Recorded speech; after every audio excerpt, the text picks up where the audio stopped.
my 18th birthday. I thought it would mark a fresh start, the opening of a new chapter in my life. But instead, it became the day that shattered my illusions about family and forced me to choose my own path. The morning began as usual. The smell of fresh pancakes filled the kitchen as Mom cooked. My younger sister sat at the table, glued to her phone, giggling at whatever she was reading. I sat there quietly, my heart beating with excitement. I imagined talking with Dad later about college, scholarships, and finally stepping into adulthood. Mom smiled at me warmly. "It's your big day, honey. I still remember when you were just a little boy. And now, look at you." So grown up, I smiled back. But deep inside, I was waiting for Dad. Surely, today he would be proud of me, and we'd finally talk about my college plans.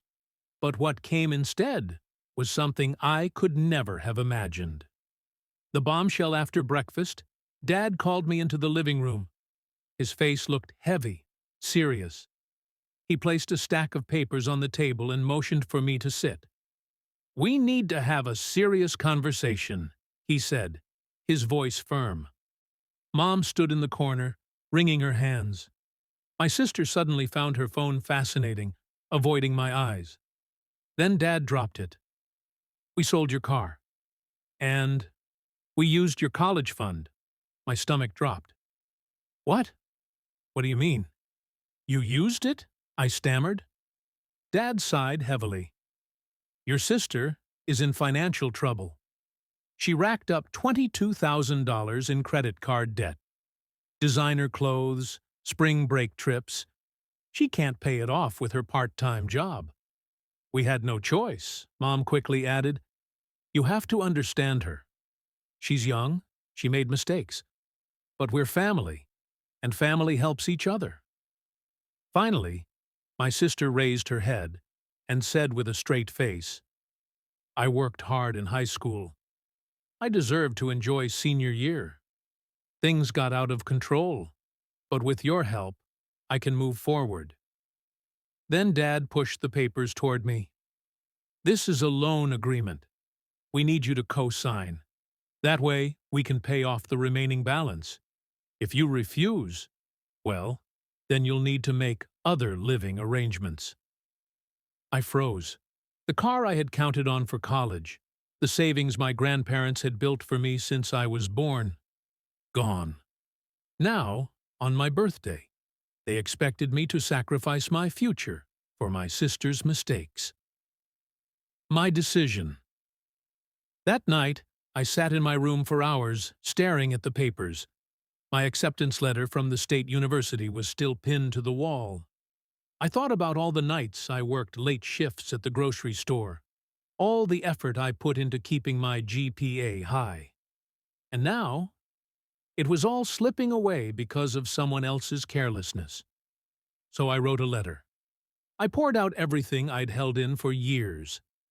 I wrote about birthdays where my sister got expensive gifts, while I got practical ones. About family trips cut short because of her tantrums. About always being the responsible one, while she faced no consequences. I ended the letter with my decision. I will not co-sign this loan. And I will not stay in a house where my worth is measured only by how useful I am in solving someone else's problems. Before dawn, I packed my life into 2 duffel bags and a backpack. On my pillow, I left the letter, the house key, and the unsigned loan agreement. Then I walked 6 miles to the bus station under the cold, quiet sky. A new start. My friend's older brother agreed to let me crash on his couch for a while. It wasn't much, but it was mine. For the first time, I felt free, because I had chosen my own path. But back home, chaos erupted. Mom called me in tears.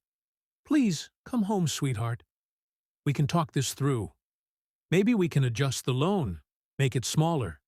Don't throw your family away over money." Dad left angry voicemails. "You're being selfish. Family sacrifices for each other." Walking away proves you never understood what family means.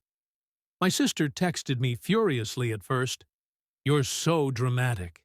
You're abandoning us over something that can be fixed." But later, her messages shifted. "Where are you? Are you safe? Please, I need your help." I didn't respond. Everything I needed to say was in the letter.